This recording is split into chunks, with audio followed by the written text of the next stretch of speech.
I don't know who. There we go. Good Good, morning. mo- Good morning, everyone. My name is Emily Rogers, and I'm the Public Policy Director for the DD Council. And I just want to welcome you to Advocacy Day today. And um, there are three co-hosts for this day. Myself, um, Ian Elmi, and Sean Latham, and we'll be taking different parts of the agenda today. Um, so there are a couple of things to keep in mind this morning as you are participating in Advocacy Day. Please use the Q&A box for any questions you have. Um, it can be found in the More menu. Um, it, mostly depending on how you're accessing Zoom. We would prefer you only use the chat today for the important links and for those that need accessibility help. Um, we uh, prefer that you use the Q&A box for questions. That way it's easier to find the questions and get those questions answered for you. Um, we also need you to click on the globe icon today in Zoom and select it if you want today's program in English or Spanish. There's um, Spanish translation happening. So please choose which one will work best for you. So as we get started, thanks again for coming. We really are excited for today's agenda and let's get going. So first we'll have Kathy Marahashi with an overview of our topic for today. Good morning, everybody. I'm just going to give a really big picture overview today. Um, Welcome, everybody. Let's see, I'm going to click here. So today our topic is protect our students' rights to education. How do we ensure that every student has the right to an inclusive education? So we're super excited because today, this year, you may not know this, is the 50th anniversary of IDEA. So that's the Individuals with Disabilities Education Act. And that is super important. And I see we've got guests coming in. So please keep me, if you need to stop me for guests, let me know. So looking back, in 1975, we had the IDEA began. And we're excited because we have a speaker that's going to come and talk about the history of that and how things have changed. And so we're going to do a little bit of looking back. Prior to that law, more than 1 million children could not go to school. And those who did were usually segregated. And what the IDEA did was it established a legal right to education, and it made for free, appropriate public education. And it required IEPs, all the things, individual education plans. It promoted inclusion through the least restrictive environment. And it created due process protections, which we didn't have before. And it also increased school accountability because that schools were required to follow federal education standards. So it was a big deal to have that. And we're going to hear more about that in a minute. So we're celebrating today uh, that we have this law, and a little bit later we're going to hear a proclamation that's going to be happening today, which we're excited about about the 50th anniversary. And then we're going to hear a little bit about what's next. We're going to hear from, oh, I see Tanya May that is here. Yay. She's going to talk about like what's next and what's for the future. And then, I'll talk a little bit about right now, a little bit about what's at stake. Because right now we have these protections, but we're really concerned because at the federal level, we're losing the Department of Education, which is concerning. And there was cuts to key civil rights staff there, which people that enforce the law, and cuts to the oversight staff who help the states comply. There's challenges in court to Section 504, which we're worried about. There's cuts to budgets at the federal level that we're worried about. And we're worried about cuts to the collection of data that the Department of Ed does. So those are like really big picture things that we're worried about, but we want you to be aware of. So with that, I'm going to stop talking and I'm going to stop sharing my screen. Oh, I never shared my, did I share my screen? I did. Okay. You did. Okay. Sorry.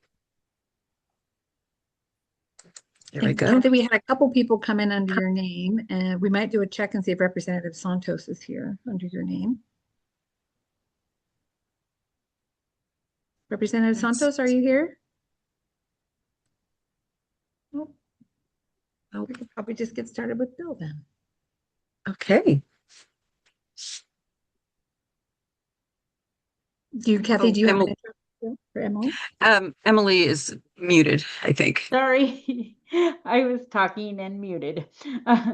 So next we'll have Bill Dussault speak on the Washington State history of IDEA. Well, thank you, Kathy.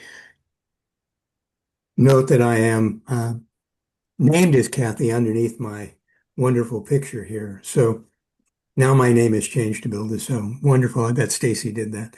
I appreciate the references to the 50th anniversary of IDEA, but what I want you all to understand is that 50th anniversary isn't quite as significant as what is essentially the 55th anniversary of Washington State's own mandatory special education law.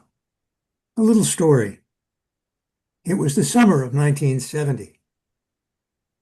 Katie's son, Patrick, was still sitting in the back room rocking in his wheelchair because the Seattle School District said, "We didn't want your kind here."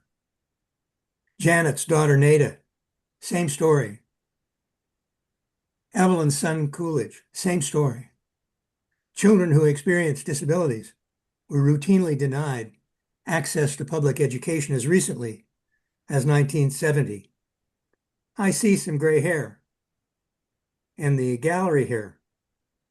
Many of you were alive then. Certainly your parents were alive then. Many of your siblings were told they couldn't go to school. In 1970, I was in the midst of a law school career. Do you know that as recently as that, no state in the United States mandated children with disabilities attending public education, and 13 states prohibited their attendance in public education because, and I quote, "they were afflicted with loathsome and contagious diseases." The statutory reference to imbeciles, idiots, and feeble-minded, things that send shivers down my spine to even say today, but that was the reality of life for individuals with disabilities just 50 years ago. Those four parents, those three parents and one other parent, Cecile Lindquist, came together having worked to establish some church basement schools for their children because nobody else would do it, and decided they were going to change the world. They connected with two law students at the University of Washington Law School. I was one of them. To write a law that established the right for all children in the state of Washington to receive public education. All children. Their group was called Education for All, after Article 2, Section 9 of the Washington State Constitution. And they wrote a law called Education for All. I happen to be one of the scriveners, but I take great pride in the fact that I simply followed the directions of my four moms, as I subsequently came to call them. What an incredible four group of women who simply did not understand that you couldn't do this. You couldn't go out and write a law establishing a major civil right for individuals who experience disabilities. The first time those individuals had been acknowledged as a discrete group of people subject to discrimination. Those children were routinely institutionalized at that point. Put them over here, forget about them, don't worry about it. We'll take care of them. Terribly, horribly discriminated against. This wasn't a law that was written by educators. This was a law that was opposed by educators. It was a law that mandated all children in attendance at public schools with appropriate educational programs that were directed to their unique needs and abilities, and established funding requirements, and mandated the superintendent of public instruction to impose sanctions at school districts that continued to discriminate and eliminate those children who experience disabilities. It was the precursor, and in fact, one of the two foundations of the Individuals with Disabilities Education Act, which I would note that when it was passed in 1975 was called the Education for All Handicapped Children Act, because a United States senator came to us in Washington State and asked if he could use the name of our law for the name of the federal law. It wasn't until 1990 that the Education of All Handicapped Children Act was changed, the Individuals with Disabilities Education Act, the law we celebrate today. The significant point here is that we must learn from the history. We must learn from what these four moms did, because history is useless if we don't learn from it. If we don't understand the power that we have as parents and advocates for children who experience disabilities, the power to change the educational world. Never before had parents been given a right to be involved in the planning of their children's education. The ability to challenge the district authority, the ability to challenge the gobbledygook that we get from the professionals in the educational field, the language that we can't understand,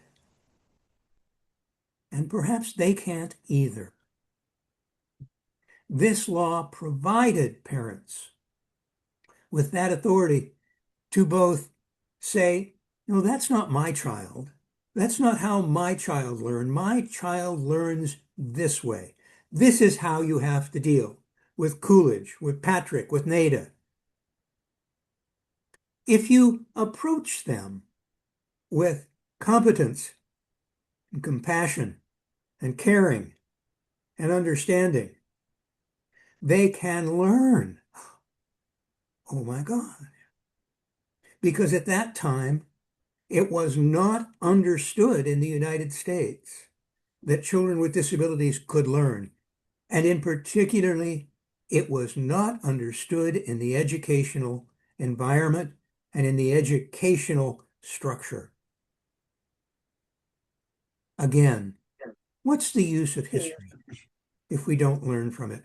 What's the use of understanding what Katie and Evelyn and Janet and Cecile did if we don't take that lesson to heart and say, gee, four ladies with two very young and inexperienced law students and no budget, a Volkswagen bus that went from educational meeting to educational meeting all across the state, carrying 2, 3, 4, or 6 of us with our little dog and pony show saying to the superintendents, the then special ed directors, the teachers, the educational authority, our children can learn. Our children have a right to education. They committed and they made a change that we still celebrate today. Now I ask you, parents, grandparents, advocates, are we done? Is everything wonderful? Can we simply sit back now and say, well, there's a law. We don't need to do anything more. There's a law. We've got funding. Do you know how much more funding there is available in special education today than there was in 1970? It's an astonishing figure. Do you also know how many more mid-level administrators there are today than there were in 1970? Do you know how many, this is important, how many more trained classroom teachers in both regular and special education that welcome our kids into school? How many more are there today? If you don't know that, your advocacy is failing. If you don't know the difference between then and now, you need to get busy. We have a wonderful foundation, 55 years in Washington, 50 years nationally, to work with. We have a law that is actually an extraordinarily good law. It focuses on how we educate children, not the specific education of each child. It gives us the opportunity to be advocates, not just on the microcosmic level for each of our individual kids. That's incredibly important, and every one of us has to commit to that. But equally important, how we become advocates for all of our kids. And here, I want to emphasize the word all, because we need to be talking not just about how we advocate for those children with IDD, or with vision impairments, or with hearing impairments, or who are users of wheelchairs for mobility. We need to be talking about them, but we need to be talking about all of our children and how they learn together. Because if we don't include all children, then all we're doing is teaching our children who experience disabilities how to function in a segregated society when they leave school. So let's truly take the history lesson of education for all to heart. The lesson number one is that parents can do remarkable things if they commit to doing it. You have leadership. Kathy, Stacy, all of them. You have leadership that can help you, that can give you guidance. But lesson one is that commitment for both your children and all of the children has to be realized. And secondly, let's take the lesson of the name, Education for All, because we need to change the direction of what we're doing. We need to stop focusing on special education versus regular or typical education. And we need to bring those two together, and we need to do it at the very basic dollar level, protecting the dollars for all children and focusing on what each of them need. And yes, maybe this is radical, but isn't it the lesson of history?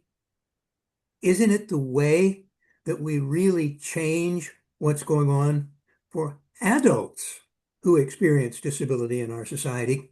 Because if we don't help them learn how to function in the typical society, then we're not really doing much for them, are we? So that's the lesson of history. Number one, that it is possible to do this. Katie, Evelyn, Janet, Cecile, they've all passed now. Janet just a couple of years ago. I'm in the challenging position of being the only one left out of the Education for All group. But it doesn't mean I stop. It means I'm standing here, or sitting here as the case may be, still railing about being an advocate. There are no special education policemen.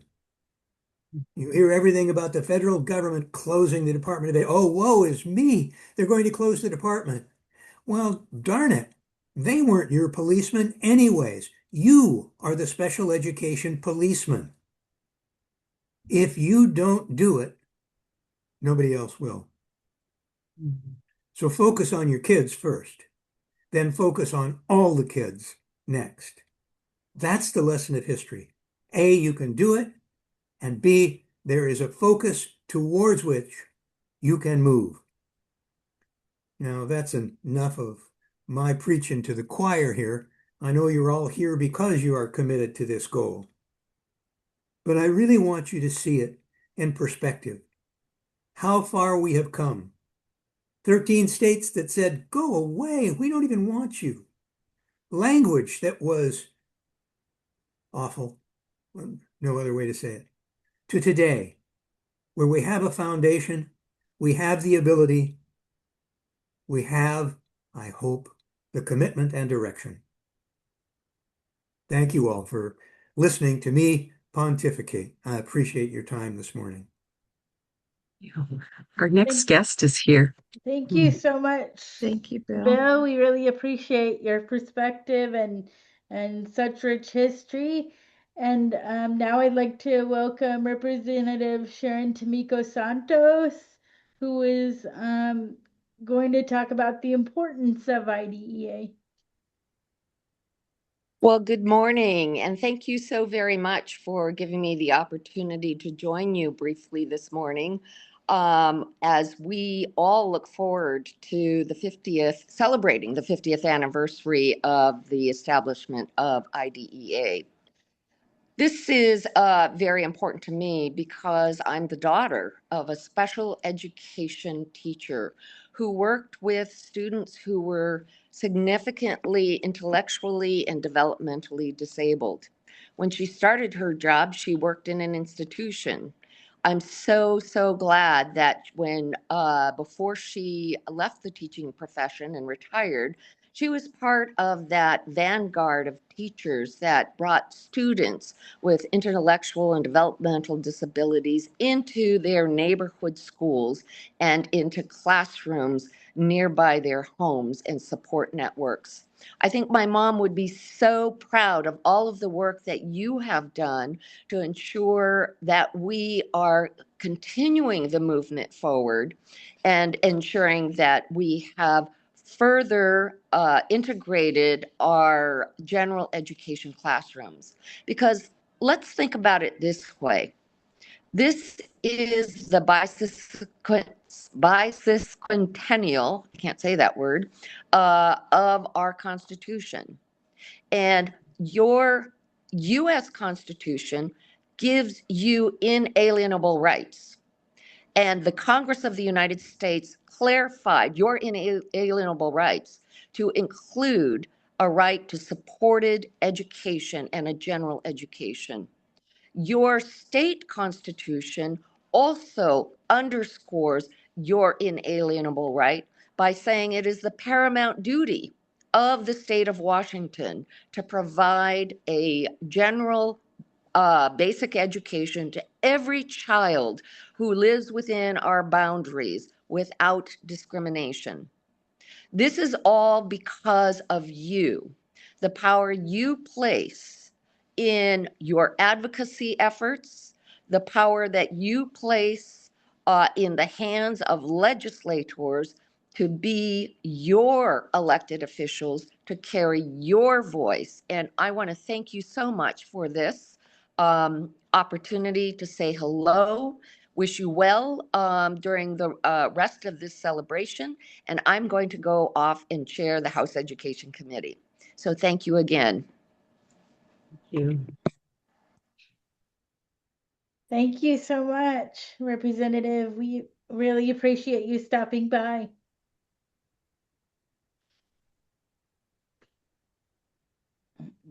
See, Next, I think it's Ion is going to take the next bit.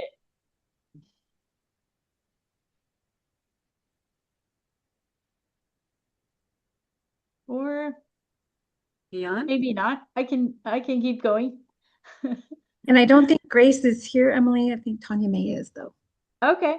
So next we'll have Tanya May from the Office of Superintendent of Public Instruction talking about IDEA looking forward to the future of inclusion. thank you so much. Good morning, everyone. Can you hear me?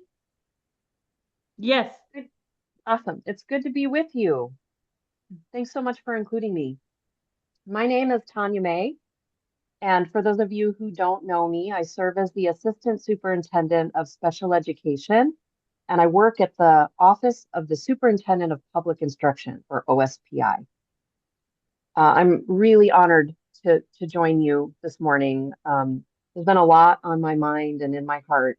And so to start, what I wanted to speak to is that the rights of our students with disabilities, those rights that they have today did not happen by accident.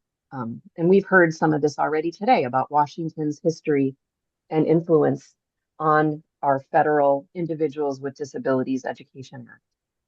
The rights that our students have were fought for and won by this community, by families, by self-advocates, and by folks who are supporting this work, who pushed our systems to do better, to do the right thing.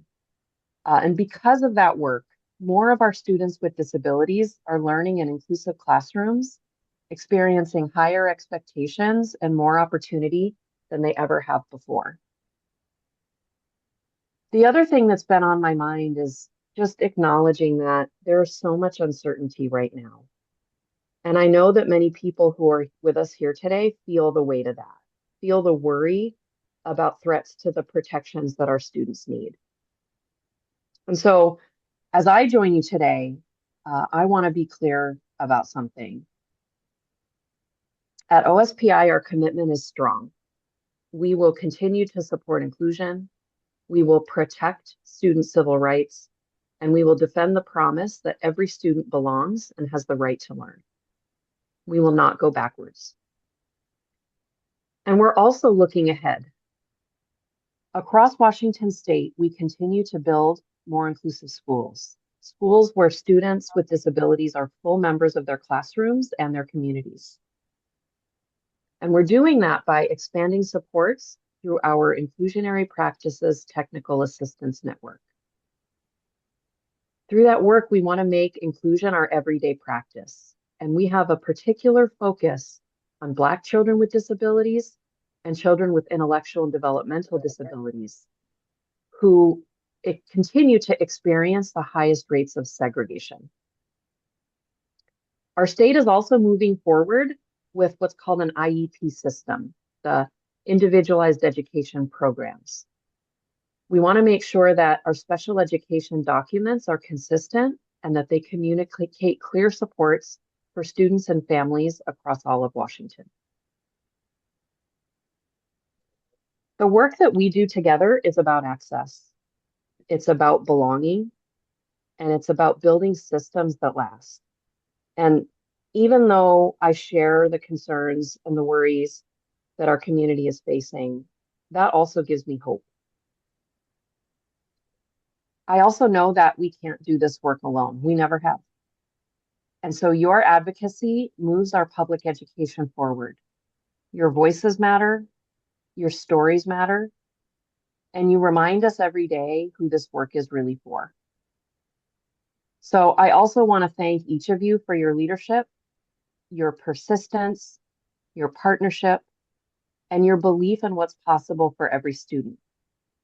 I will do all I can to continue to stand with you, and I promise to keep students at the center of my work. So thanks again for including me today. I'm happy to answer any questions if there's anything in particular you wanted me to speak to. Thank you, Tanya. We really appreciate you coming to share with us today. So, Kathy, can you help me with who, if anyone's here that Yeah. Let's see. I was going to see if anybody had questions for, and is Bill still here as well? Yes. Oh, sure.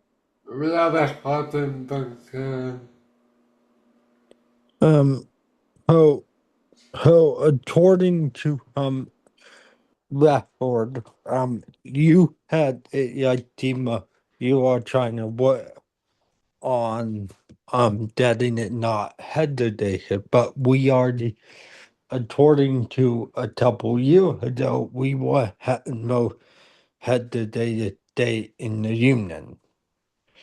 Is that gonna change or no? Because that what you had, I want to mention though Hardy turn, though have been a turn all that are been arcade. And I had the personal story of had the station which will be shared, but my point is, will that change for students now? Will that change for students now that we will hopefully get into a top 10 unheaded date? You know,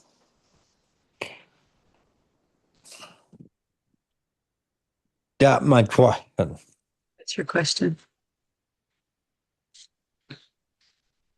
This is Tanya. Is your question for me, Karen? Yeah, we are one of the most headed state in the union. I want to ask if that gonna change, if Washington State is committing to us now today that there's gonna be major changes with that, not the talk and nothing that will happen on the local level. You know, Mm-hmm. If you're asking about what may change in Washington based on what's happening at the federal level, is that the question? no, I am No. asking about if no, we are one of the most headed state in the union, or is it gonna change? That's my question.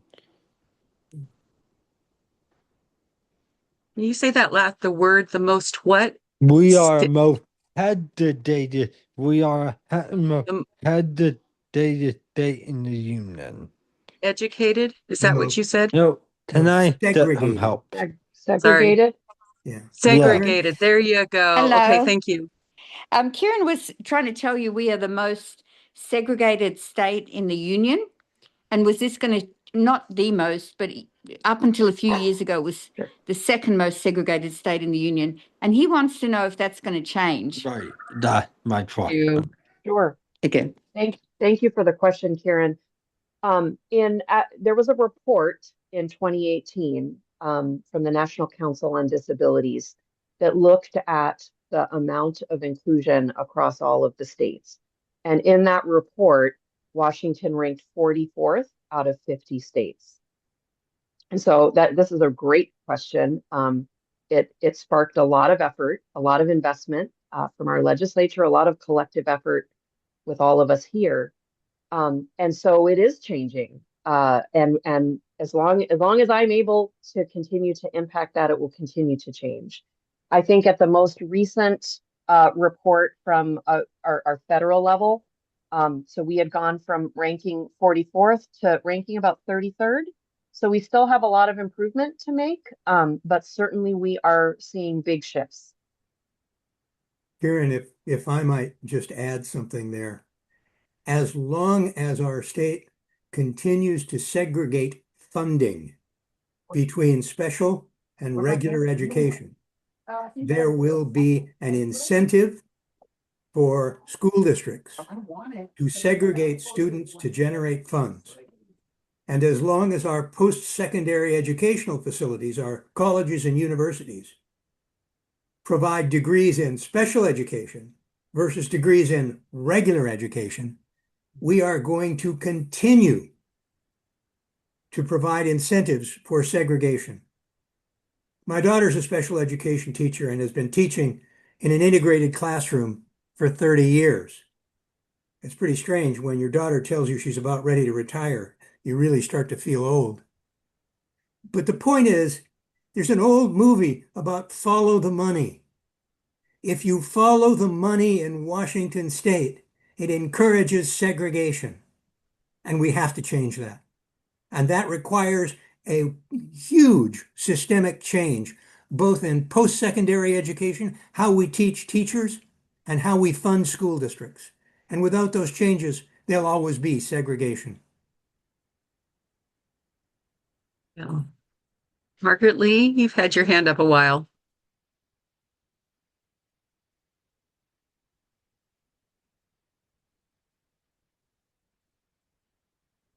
Margaret Lee, I think you're on mute. Thank you. I'm very sorry. Our son was Dan Thompson, and he was born in 1968 here. And I remember all the things that were going on when we were going to try to make sure that we could have our son go to school. And I remember you, and I remember the four great moms.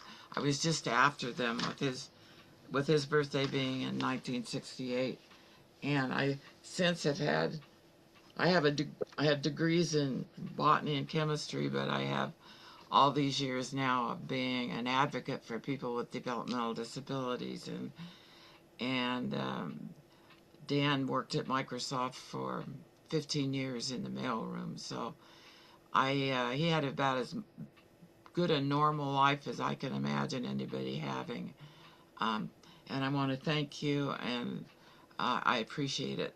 Thank you. Jen? Good morning, Tanya. I noticed that Superintendent Rickdahl released a press release this morning talking about the request to lawmakers to prioritize basic education and those services that provide the essential services for our students. Could you say just a couple of sentences about why funding basic education is the paramount duty in our state and why that is connected to outcomes for students with disabilities? I was Hi, Jen. It's good to see you. Thanks for the question. Yeah, and it's already been touched on Yeah. today. Our students are general education students, not just first, but full stop. And I I fully support special education funding that addresses the excess costs to make sure that students with disabilities receive the services that they need. Um, I I work very hard to make sure that when there's funding provided for that, that the intent is for that to go toward inclusive education and fostering that sense of belonging and full partnership.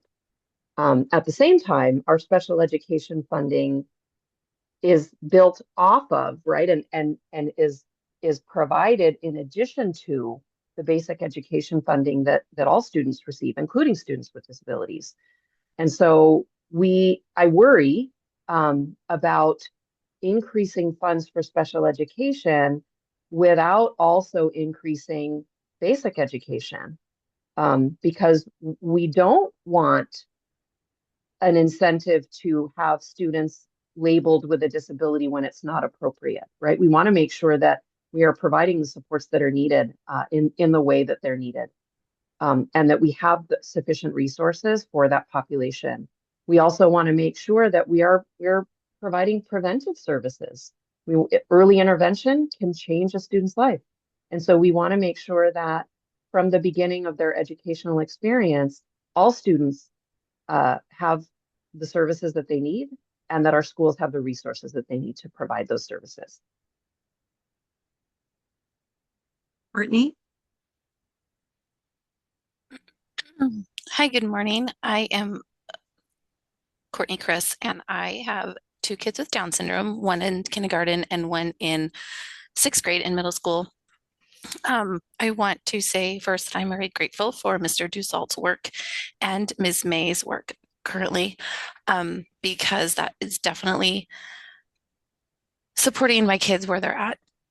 I have been advocating for full inclusion for them their whole lives. And one of the issues that we come across is instruction, curriculum, and access to that. So I was wondering if OSPI is doing anything to help gen ed teachers with universal design for learning and for making curriculum accessible for all students, because even with like supports like, you know, sensory breaks or the right chair or the right pencil, I'm often coming up against an IEP team who will say the work, the instruction is too hard for her. It's way up here and she's down here.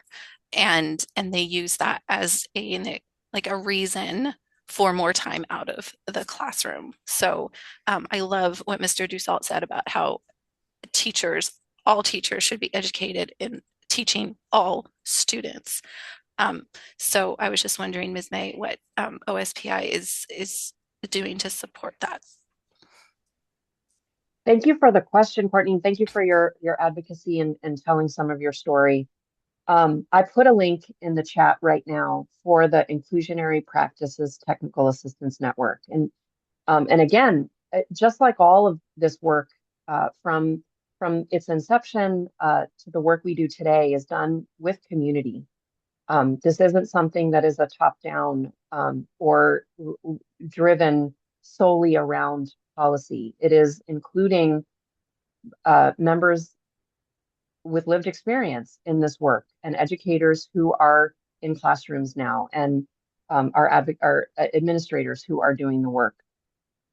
And so as an example, I can say that over the last 3 years, the last 3 school years, we've had somewhere between 10,000 and 20,000 individual interactions with partners across the education system each year.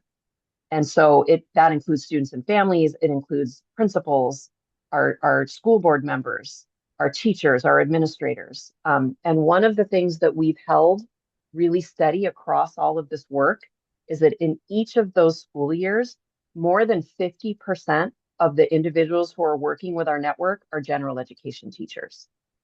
We know that if we're going to provide inclusive education, inclusive classrooms, and make sure that students have that sense of belonging, we need to make sure our general education teachers have the resources and the training that they need. And so that is absolutely the foundation of that work.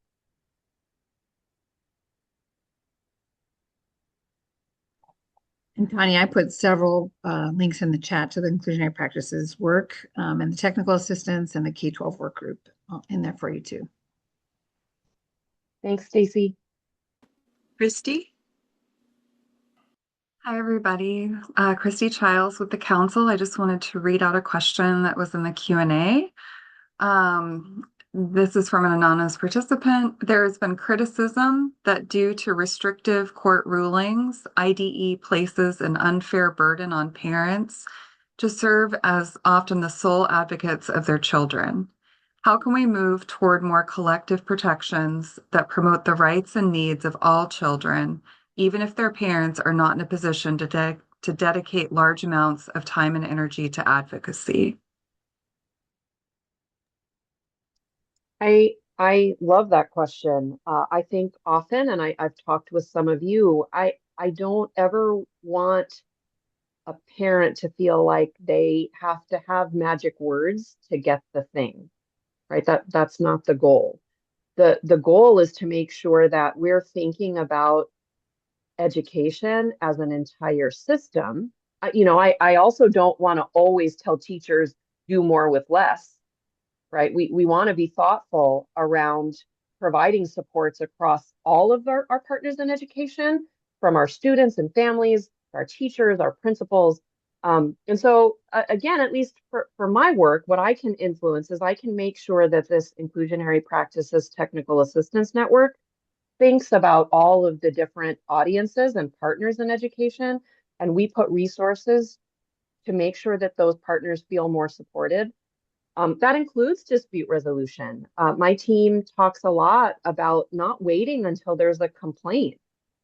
Sometimes I read a complaint, and one of the most heartbreaking parts of my job is when I read a complaint that's about 40 pages long, and I think about all the time that goes into it, from the family writing it to all of the back and forth responses to the investigator looking into it.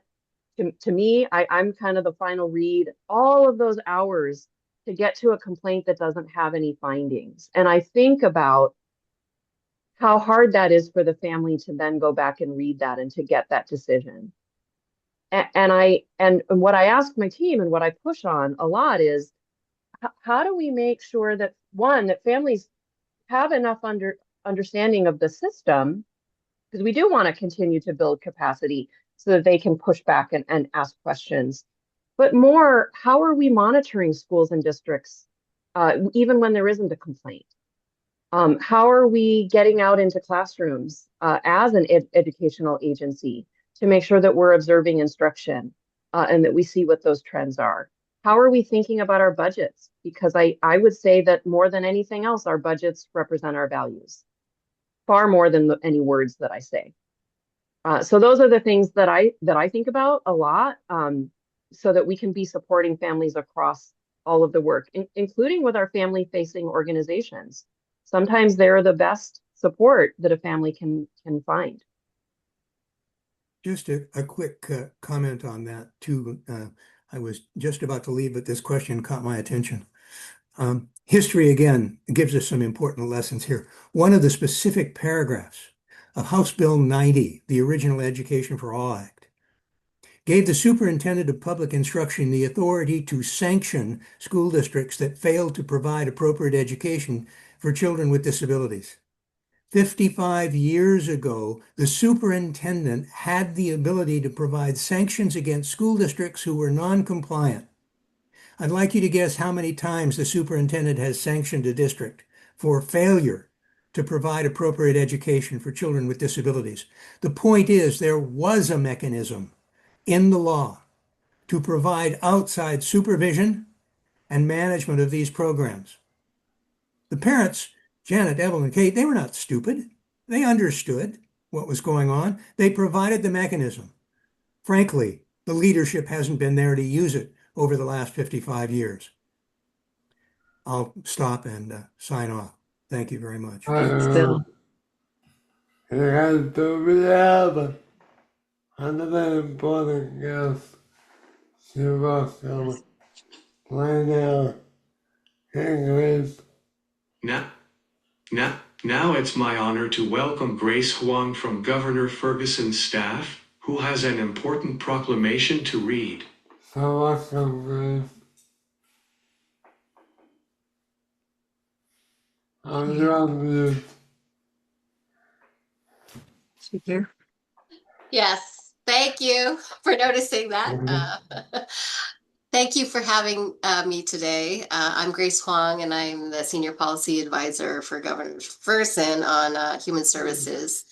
And so he sends his regrets for not being able to attend, but he wanted to make sure that you all knew of the proclamation that he signed back in November that recognized the Individuals with Disabilities Education Act. And so I'll go ahead and read the proclamation that he signed back in November, recognizing November 29th. So the proclamation states that whereas on November 29th, 1975, the United States made a historic commitment to educational equity with the enactment of the Individuals with Disabilities Education Act, the IDEA. then known as the Education for All Handicapped Children Act, which ensured that children with disabilities have the right to a free, appropriate public education. And whereas IDEA has provided millions of students nationwide and more than 140,000 students across Washington state with individualized education plan or programs known as IEPs, specialized instruction, related services, and meaningful inclusion in our public schools each year. And whereas Washington continues to advance the spirit and requirements of IDEA through the work of families, educators, related service providers, school districts, tribes, state agencies, and disability rights advocates who strive every day to support the growth, dignity, and potential of each student. And whereas the 50th anniversary of IDEA provides an important opportunity to recognize the profound impact of this landmark civil rights law, honor the individuals and communities who uphold its promise, and reaffirm Washington State's commitment to inclusive, accessible, and high quality education for all learners. And whereas Washington State remains dedicated to strengthening equitable educational practices, expand access to services, and ensuring that every student, regardless of disability, has the opportunity to learn, participate, and thrive in our schools and communities. Now, therefore, Bob Ferguson, Governor of the state of Washington, do hereby proclaim November 29th, 2025 as the Individuals with Disabilities Education Act Day and in Washington. And he encourages all Washingtonians to share in celebrating the contributions of individuals with disabilities and in renewing our shared commitment to inclusive education. And that was signed November 26th of 2025. So that is the proclamation that he issued, and we continue to look forward and working with all of you in advancing supportive policy. Thank you. Thank you. Mhm.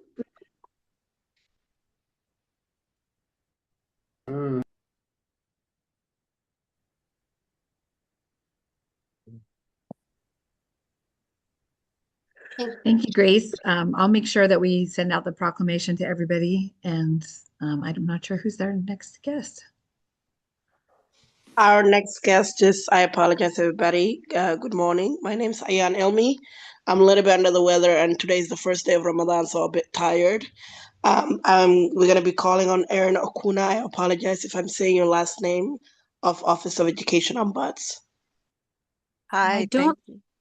Oh, she's here. Oh, good. I am here. I snuck in.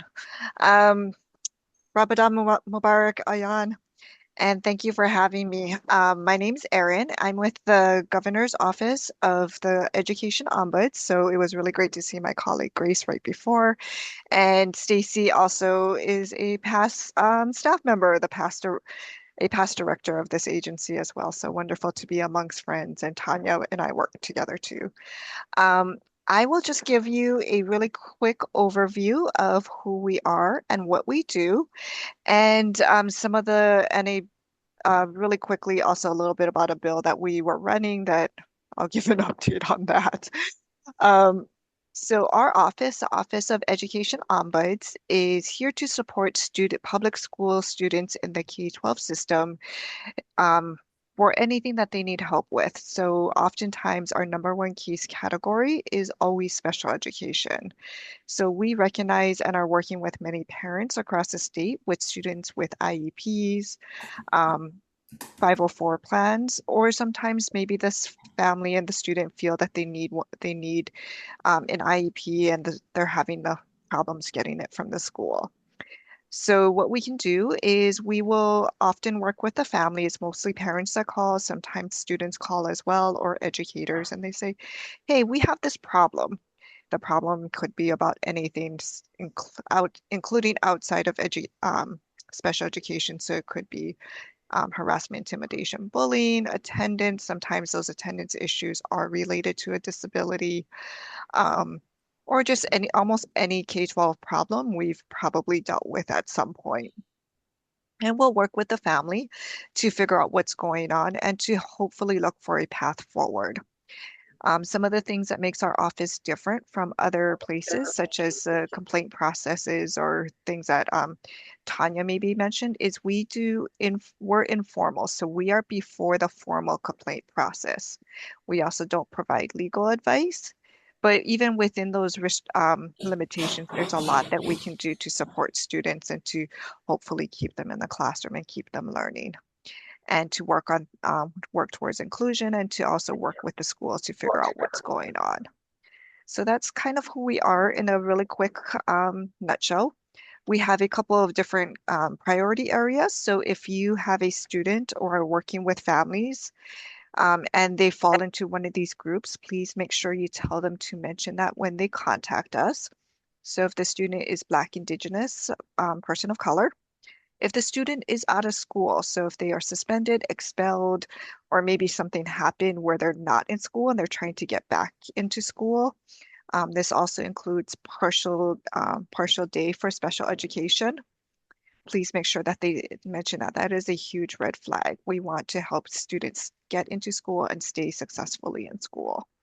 If they are involved with the juvenile justice system, experiencing homelessness, immigrant, refugee, asylee, or limited English, in foster or kinship care, or if they were ever in foster and kinship care, please have them mention that as well.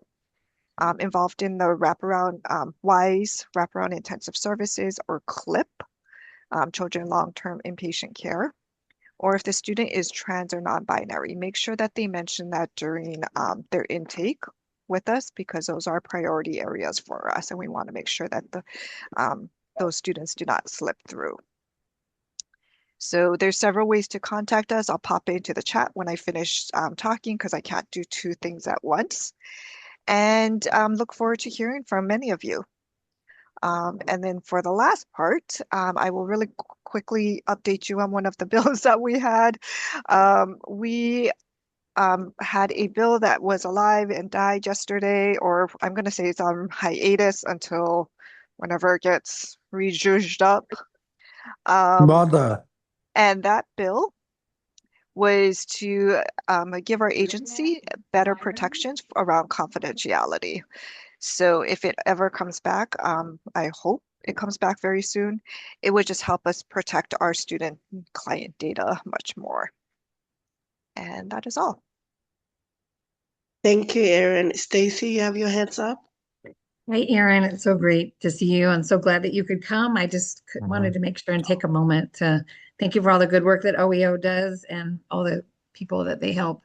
On the bill 2440 that didn't quite make it through, do you have any indication of why? Were there any concerns about it? Did they just run out of time? Will it automatically come back up or just have to be renamed? I don't think there was huge concerns. At least I didn't hear of any. I think it just is. No. It just didn't make it through. There was a lot of bills for being a short session, and also there was also several other bills around the Public Records Act as well. So I wonder, and I don't have any confirmation about this, if it kind of got swept up in the general, all of the bills about kind of the same topic, but this one was a little bit different. I don't think it's automatically going to come back, but I also haven't had enough time to really talk to the prime sponsor about it to figure out what to do next. And if I could just add a little bit of what I think is the important piece around it. So OEO produces a good report every year, an annual report with public data about the kinds of cases that it gets, and geographically the spread of the people that call. That's one form of information. But does this bill, it's my understanding, is when someone calls you and they have a concern and they share with OEO their child's educational records, that once it's removed from the school district and it's in OEO, you're trying to make sure that that can't be solicited by anyone else. So it really wraps around a protection around those shared school records, which any parent or individual here who would call OEO would want to make sure OEO is not mandated or required to release those records due to some public records request or something like that. Is that right? Yes, and it's more than just the school records. It's any records our agency holds as well. So you are correct. If your student record comes to us because you need to share it to work your case for our ombuds to support you, your FERPA protections are no longer guaranteed once it's in our hands because we are subject to different rules and laws. Which is not uncommon for any mediation service that would be confidential. So this is really important. It's very different from making public records requests. And for anyone who's used OEO services, we would want to make sure and support this bill when it comes around again. Which hopefully it will. Thank you. Thanks, Erin. Thank you, Stacy. And I'll pass it to my other co-MC, Sean Latham. Thank you, Ryan. Somebody bring up. I will now turn it over to Kieran Chainovsky, who is the president of the People First of Washington, to share his personal education story. Ready, Kieran? Yeah, thank you, Sean. I'm honored to have been here today. I am a member of HAIL and the People Heard. My I am 25 years old. I went through education and I went to a head start program until I 21, and then was transition in my ninth grade year. I had three personal stories that I could share with you. One I share in many detail. You may look up again. The other one, yeah, about hesitation, and the third one, yeah, when I was 14, and I tried to go to I 14, and I went oh, this is how it went. I asked the teacher I could use a bathroom a 5 minutes before the end of class. Oh, maybe. And then the other head teacher had no. And then, I took the advice of the first one and to try to use the room, and he grabbed me. So, then, and then it took all day, basically, and then the whole thing, they put me on the tasting plan, and then, behavioral plan, this because the first teacher had I took her to a bathroom. So I don't know why he even did it. And then in my fourth grade, and then in my 10th grade year, it even happened worse that I was on the ground for like 20 minutes. So again, and multiple time, and the World War II time. One time, a security guard put my hands around my neck. He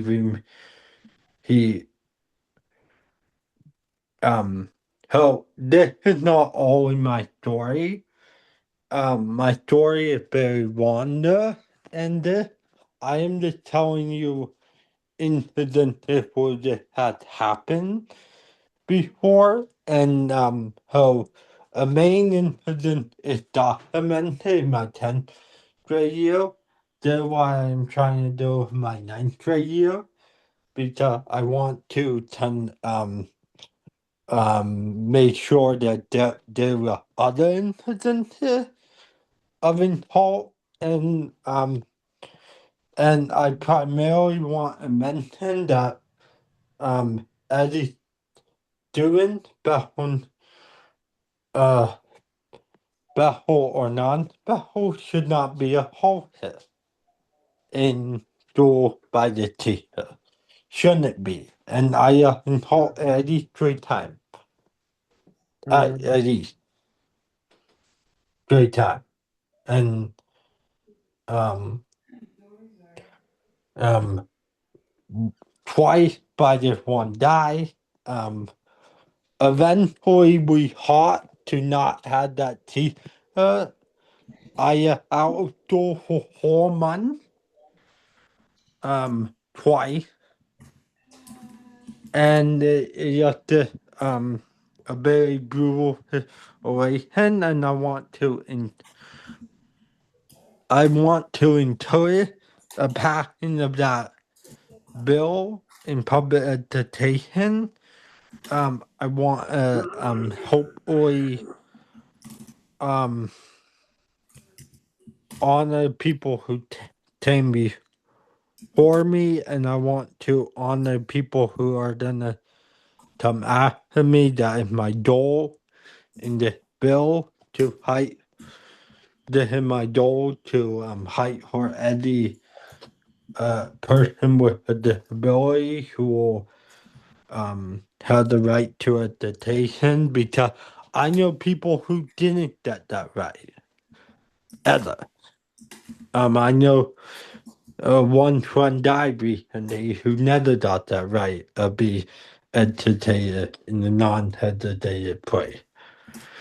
So I want to honor people who hopefully will never be treated like I, and I won't stop fighting until I achieve.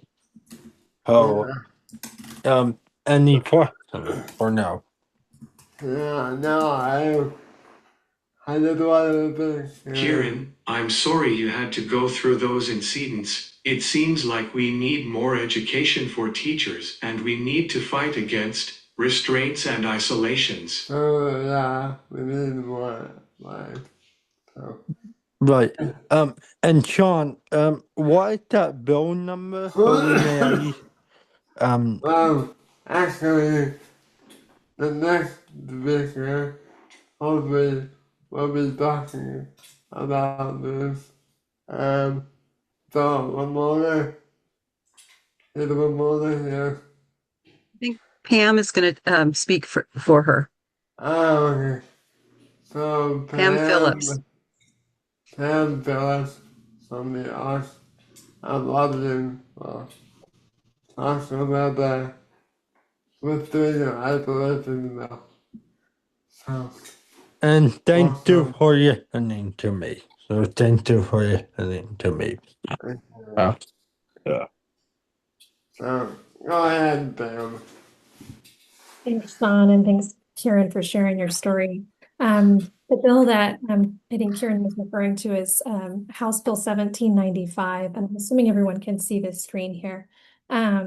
So I'll be sending some links out. In fact, I'll just put them in the chat now so that you can grab a hold of those. But my name is Pam Phillips, and I work in the Public Policy and Civic Engagement Department at the ARC of King County. And I'm here to provide some updates on HB 1795. This is the bill to address restraint and isolation in school settings. This is a very narrow bill, and what it does is ban dangerous restraints. So it defines and prohibits chemical and mechanical restraints, as well as any restraint that restricts breathing or blood flow. It also strengthens existing protections. So current rules already ban breathing interference restraints for students in special education, but this bill would extend those protections to all students. It also clarifies limits on restraint. So it states that property destruction alone is not a valid reason to restrain a student. It also continues the statewide support, so extending OSPI and their restraint reduction and isolation elimination project. And that provides the technical assistance to select districts that eliminate isolation and restraint use. It also stops new isolation rooms from being built. So that prevents the construction of new isolation rooms. This does not preclude schools from creating sensory or calming spaces. You can see images on the screen here depicting and differentiating what those spaces are. So we're saying, no to these isolation rooms and no new construction of these. These other sensory or calming spaces are part of best practice. I'd also like to clarify what this bill does not do. So it doesn't change current requirements. Existing law remains in place, including definitions and limits around isolation and restraint, the required trauma-informed crisis training for those who restrain or isolate students. It also maintains parent notification and school reporting and data collection. So if this issue matters to you, what can you do about it? I have some details here on the left, but it's recently been passed out of the House and now must pass in the opposite chamber, so the Senate. There's a hearing scheduled for Thursday, February 19th, which is tomorrow, and you can take action by testifying, including a written testimony or live. You can send comments into your legislators or sign in on the bill. If you need support with that process, we are here to help. You can reach out to me, and my email is on this flyer, but I'll drop it in the chat. I'm happy to provide support at any step in the process. I also invite you to join the Coalition to End Isolation and Reduce Restraint. This work doesn't end on March 12th, right? It continues beyond the legislative session. This coalition is an organization made up of various stakeholders and has worked on Washington policies and laws to support classrooms, to prevent restraint and end isolation. So by joining, you can stay up to date on those efforts around restraint and isolation, receive action alerts, and access resources. So I want to wrap up by highlighting, I've shared some resources in the chat from talking points, some really great informational videos from a summit that was hosted recently in December, and some other helpful links directly to the coalition website. So thanks again for the opportunity to share updates on this bill. And I hope that you'll take one action today to continue the legacy that we heard today about inclusion and dignity for students with disabilities in Washington State. Thanks so much. Thank you, Pam, for that. Any questions for either Pam or Karen? Okay, I'll do this gentleman. Pass it over to. This is Sean. I will now pass it to Kathy with our bills of interests. Kathy. Great. Wow. We've had some great speakers and stories today. Thank you so much for everybody for sharing. I think I'm going to focus on the bills that I think somebody will put there's the link to the bill chart there that's the bill, the bill straight to the bill that Pam just talked about is there, and we'll put the link to the bill chart in there in just a second. So I think I'm going to focus on the education bills. If you go to the link, this is on the bottom tab on the general tracking. So the bills that we've talked about and that are focused on education right now, 5969 is about fulfilling high school beyond plan requirements with IEP transition plans. It's about kind of some coordination there. That bill has a hearing tomorrow at 8 a.m. So if that bill is important to you, you can do that. Pam talked about the restraint and isolation bill. It has a hearing again tomorrow at 10:30 in the Senate Early Learning Committee. So if that is important to you. 6268 is a little bill that requires OSPI or the education to keep records for a longer period of time, specifically about when there's complaints so that they just don't go away after 5 years. It also has a hearing right about now, today at about 10:30. It is being heard. 2557 is about parental access to special ed eval reports. Again, it has a hearing today, right now, in the Senate Early Learning. And let's see, 1634 provides school districts and public schools with assistance to coordinate comprehensive behavioral health supports for students. It has a hearing tomorrow at 10:30 in Senate Early Learning. 2594 ensures Unhoused children and youth in Washington have equal access to free, appropriate education. Again, today at 10:30 has a hearing in Senate Early Learning. A bunch of bills are being heard right now. 2688. This is a bill we're really concerned about. Even though it's something called necessary to implement the budget, it would delink the multiplier for children who are in birth to 3 programs from the general education multiplier. And the bill actually has an amendment that would lower the rate back down to 2008 levels for birth to 3 programs. And that's very concerning. You'll see the bill, technically died yesterday because it didn't get through the fiscal committee hearing, but it's what we call necessary to implement the budget.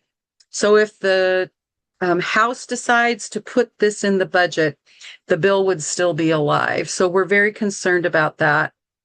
The other bill it's not a bill.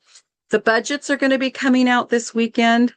And some important things we're looking for are whether or not they are going to go with the governor's proposal that would change eligibility for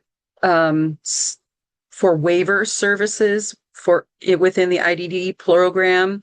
And that's very concerning because the projection is that about 2,500 people with intellectual and developmental disabilities who currently have waiver services could potentially lose those services. And we also know that there's another bunch of people that get their services on the aging side that have developmental disabilities. They also could lose services. Between those two groups, about 5,000 people could lose services. It's not happened yet, so don't get too scared, but that's something we're going to be watching for in the budgets that are coming out probably this week. And we think the Senate budget probably will be Friday and the House one maybe on Sunday or Monday. So pay attention there. We need to watch for those. Most of our other bills, and I would also say you're going to need to watch as far as education. Are they going to be making cuts to K-12 or special education and some of the bills we've done before? So those are things we're going to keep our eyes open for. We don't know what will happen. We don't know what will be chosen, where they're going to make cuts. We know it's a very difficult budget year and they're going to have to make some difficult decisions, but those are some things we're concerned about. There's a couple of bills, civil rights kinds of bills, a preservation of records that has a hearing this afternoon, 5863. That's about telling the story of people with IDD. It has a hearing if you'd like to sign in there. That's 5863. This morning, 2319 and 2350 had a hearing. One is about renaming the institutions, and the other one is about transparency around the institutions. And they both had hearings this morning. House Bill 1390, and many of you are following that. It was scheduled for a hearing this morning, and what we're hearing is that it's not going to have a hearing because they've heard it before, and they're just going to send it straight to the executive session, which is interesting. So, and then we talked about the restraint and isolation. We talked about those. There's two other things, streamlining and monitoring oversight activities related to residential services. That bill has a hearing in the Senate. The Senate bill has a hearing today at 1:30, if that's important to you, and it's already scheduled for an executive session, which is a good sign. And lastly, when we're looking in the budget, we're going to be watching to see if there's a proviso that would fund a comprehensive plan for community-based services for IDD. We have not had that in the past. We often say that DDCS has gotten kind of a Band-Aid approach, a little here, a little there. They think we're okay. We're not. We really need a plan to make us whole and to really help us plan over a long time, like 10 years, to make investments and build our system so it works better for everything, for everybody. So we are watching the budget to see if that proviso is written into the budget. A proviso is like where they write a line that says, we're going to direct the legislature puts money in, and it would come from the Dan Thompson Fund, and they would direct them to do this plan. So it tells DSHS to do something is what it does. So yes, they're expecting the supplemental budget will be out on the 22nd on Sunday. Yeah, I think that's on the House side. So lots happening, lots of hearings. Please go in if things are important to you and sign in. And I'm going to hand it back to Sean because he can tell you more about that. Thank you, Kathy. Okay. This is Sean Latham again. I hope you are having a great day today and you learned a lot. Today's topic is about protecting the right of people with intellectual and developmental disabilities to have a free, accessible access to public education. For far too long, education was not accessible for those with disabilities. Either we were told we weren't smart enough to get an education, or because of our challenges going to school with our friends were thought to be impossible. Thankfully, with the passing of Individuals with Disabilities Education Act, 50 years ago, things started to change.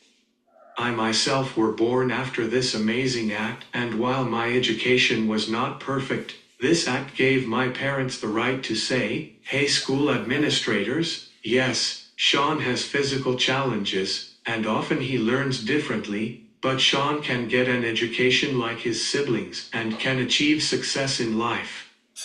Sean can go to general education classes, and Sean should be allowed to go to classes and not have therapies interfere with class time." One important section of our one-pager states, "A moment to reflect and act as we approach IDEA's 50th anniversary in 2025. We have both an opportunity and a responsibility to build on this legacy. Access to school alone is not enough. Every child deserves, 1. Access to the general education curriculum. 2.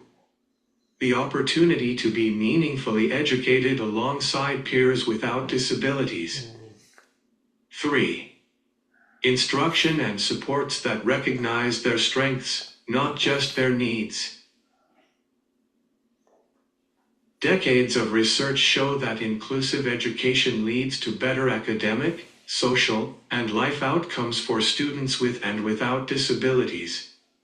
Inclusive classrooms help all students learn collaboration, empathy, and problem solving, skills that set the foundation for a flourishing and meaningful life. I encourage you all today to fight and advocate for each of our family members to get a quality education, free from abusive isolation and restraints tactics, the ability to grow, to challenge themselves to learn new skills, to make new friends and make lifelong connections that will help individuals with developmental disabilities to lead full, meaningful life. As we advocate for our favorite bills today, I wanted to tell you that you can visit the legislative website and see what bills are coming up for a vote on the floor and what bills are getting a hearing. You can just go to leg.wa.gov.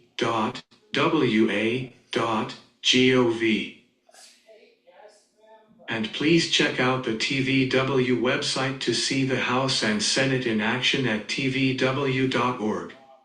Hearings are going on all day, so please watch the hearings that interest you.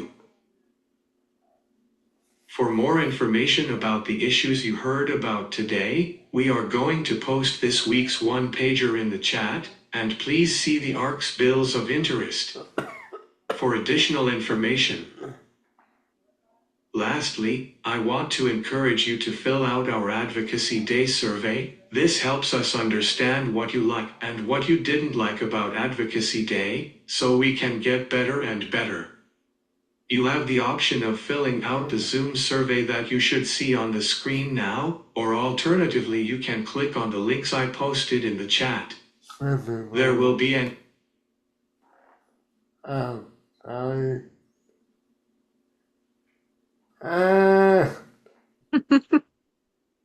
With that, I will thank everybody for coming today, especially our great speakers, and my co-facilitators Ian and Emily. A few of us will stay for a few minutes after, if people have questions, and remember, change is made by those who show up. Thank you. Thank you for coming today.